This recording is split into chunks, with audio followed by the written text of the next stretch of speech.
Hello guys, happy Sunday, kain po tayo. Hi, look, kung gaano kadami yung aking pagkain. Kunti lang yan, tapos yung kanin niya, kunti lang yan guys. Mukha lang siyang marami kasi nakatumpok siya. Paliwanag. Kain.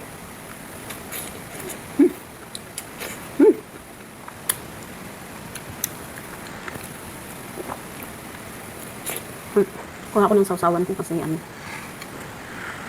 medyo matambang yung timpla kong ulam.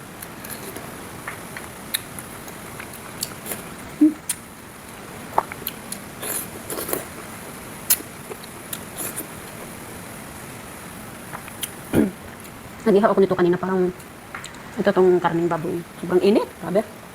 Tapos yun naman, ngayon parang ulan.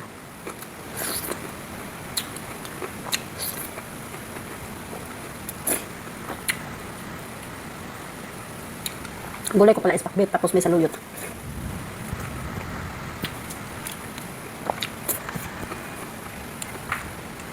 Tapos nilagyan ko ng hipon na 5 piraso.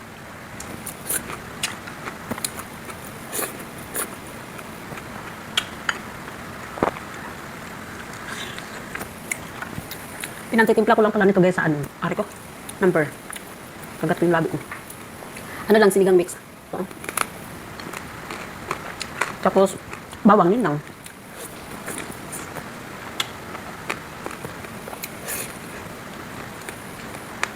Masarap siya. Subukan nyo guys, na ganun ang timpla.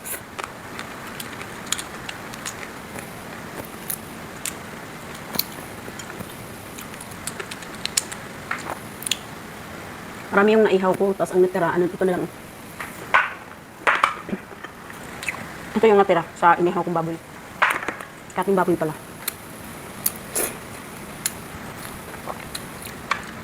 Kasi si Akoy, gusto niya yung mga guys, di siya kumakain ng mga isda-isda. Kumakain yung panganay ng gusto ng isda, pero pili ng mga tulad lang ng mga salmon, bangus, or basta yun lang yung gusto niya na isda. Lapu-lapu nga, hindi niya masyado type. Ay, mga karne sa kanya.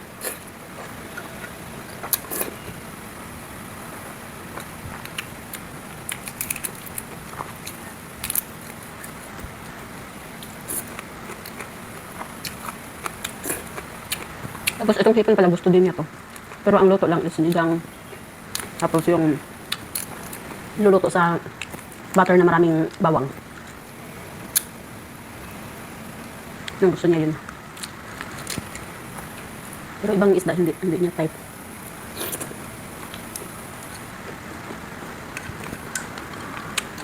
Mas kung lalaki, namili siya ng maraming ulam guys. Kaya yung freezer namin yan, puno. Puno ng ulam. Tapos pag kaming dalawa lang dito, naiiwan sa bahay. Ano lang yung niluluto ko, kunti lang kasi ako minsan lang din ako kumakain. Minsan lang ako kumakain guys, pero grabe. Kung ano yung sobra niya, yun na lang kinakain ko kasi minsan busog ako. Yun.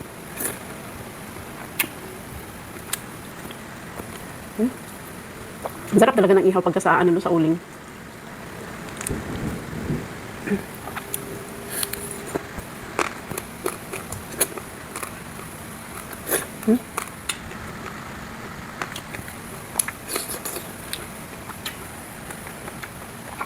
Bus.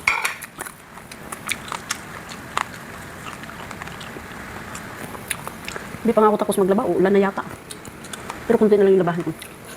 Kasi yung iba tuyo na naglaba ako kanina maaga. Sure na.